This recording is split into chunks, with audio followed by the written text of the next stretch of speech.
네, 공과교육 진행하도록 하겠습니다. 임시로 이렇게 영상을 찍게 되었고요. 어떤 방식으로든 우리 선생님들과 공과교육 진행하고자 하니까 또 이를 위해서 같이 기도하면서 고민해 주셨으면 좋겠습니다. 저희에게 일단 주어진 시간이 20분밖에 없어서요.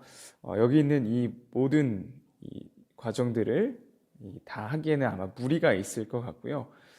우리 선생님들께서 잘 소화하셔서 각자 반에 그리고 선생님들의 이 역량에 따라서 이 공과를 진행해 주시면 되겠습니다. 예를 들어 들어가기를 안 할 수도 있고 질문만 할 수도 있고요.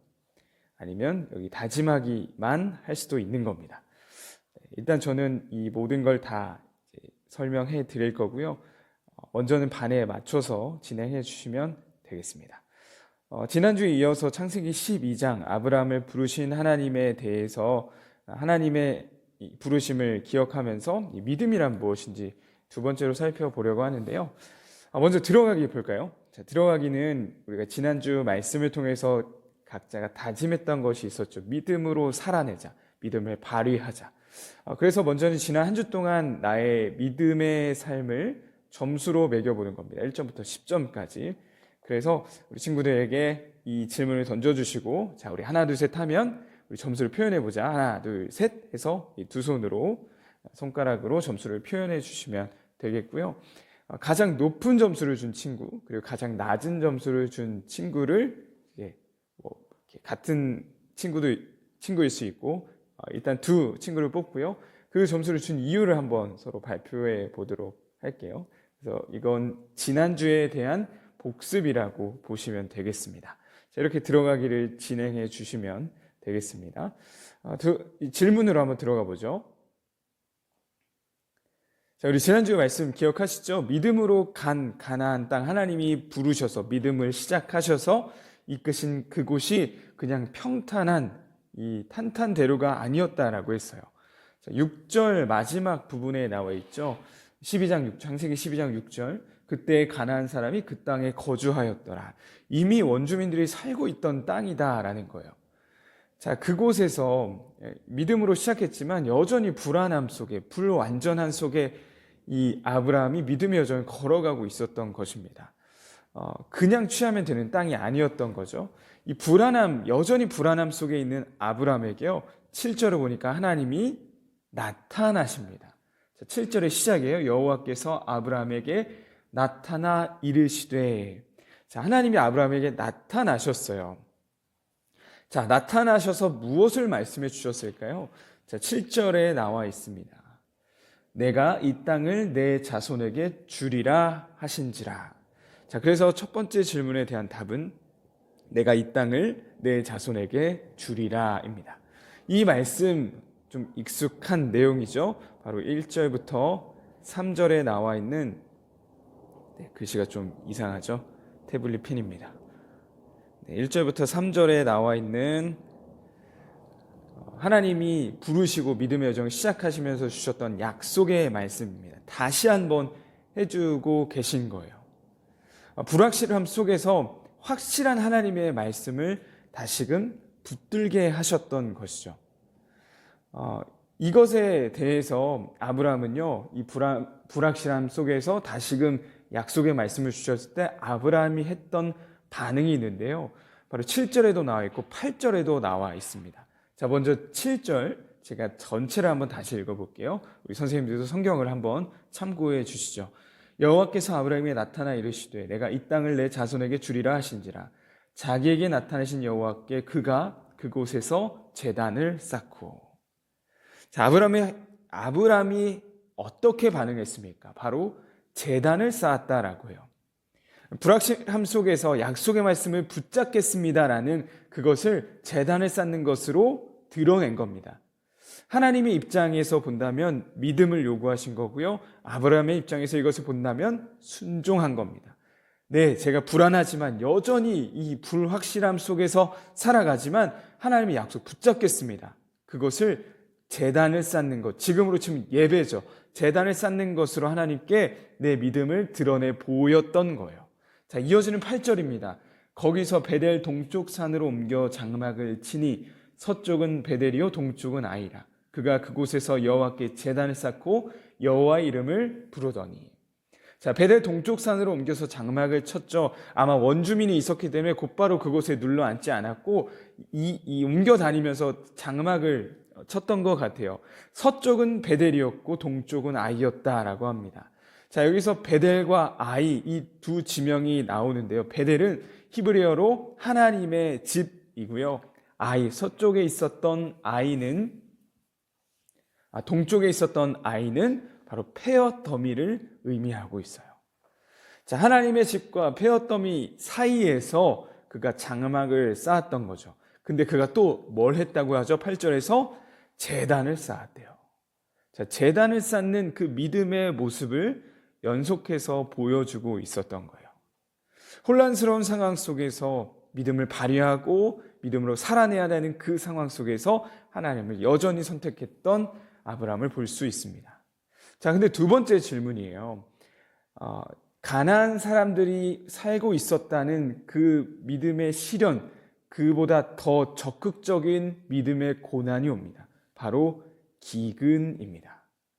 자, 기근이 왔을 때요, 아브라함이 어떤 선택을 하는지가 10절에 나와 있는데요. 이 모습을 무엇과 비교해 볼 거냐? 바로 앞전에 있었던 이 제단을 쌓는 모습과 비교해서 볼 거예요. 자, 10절을 제가 읽어드릴게요. 그 땅에 기근이 들었으므로 아브라함이 애굽에 거류하려고 그리로 내려갔으니 이는 그 땅의 기근이 심하였더라. 자, 기근이 와서 아브라함이 뭘 했죠? 애굽으로 내려갔다라고 합니다. 여기서 나오는 이 기근은요, 그냥 기근 수준이 아니라 국가적인 굉장히 큰 기근이었습니다. 매년 오는 그냥 가뭄 정도가 아닌 이례적인 기근이 찾아온 건데, 이것을 창세기 26장을 보면 이삭 때에도 이 기근이 온 걸 볼 수 있거든요. 그만큼 큰 기근이라는 걸 말해주고 있는 거죠. 근데 이 기근이 왔을 때 아브라함이 어떻게 했다고요? 애굽으로 내려갔대요. 자, 근데 여기 이전 모습과는 다른 모습이 있습니다. 이전에 7절, 8절 이전 모습 7절, 8절 반복해서 어떤 모습이 나왔습니까? 제단을 쌓았대요. 하나님의 약속을 붙잡고 믿음으로 반응하는 걸 보여줬던 아브라함인데, 기근이라는 더 적극적인 고난이 왔을 때는 애굽으로 내려갔어요. 무엇이 다릅니까? 제단을 쌓지 않았습니다. 제단을 쌓지 않고 자기 답을 찾는 그러한 모습을 보여주는 거죠.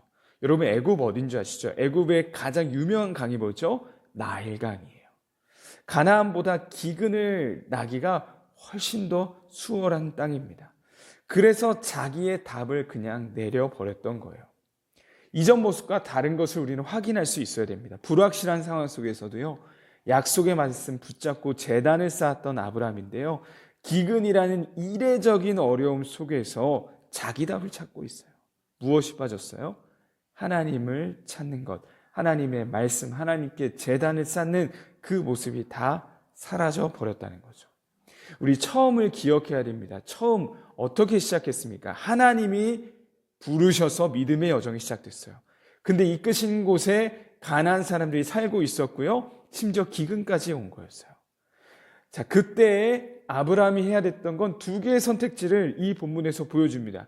한 가지는 뭐였습니까? 하나님의 약속의 말씀, 나타나셔서 해주셨던 그 약속의 말씀 붙잡고 그래도 내가 순종하겠습니다. 이것과 반대 뭐죠? 말씀 없이, 고민 없이 내 눈에 보이는 대로의 내 답을, 자기 답을 찾는 것, 이 두 가지의 싸움인 거예요. 우리의 삶도 마찬가지입니다. 믿음이 시작되면요, 우리 안에 당연히 이 두 가지의 선택지를 놓고 갈등할 수밖에 없습니다. 살아있는 믿음을 가졌으면요, 당연히 그 믿음 때문에 갈등할 수밖에 없는 거예요.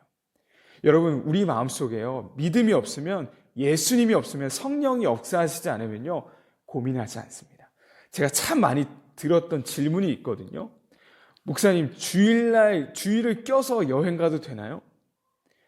휴가 때 그런 말 참 많이 질문을 받았어요.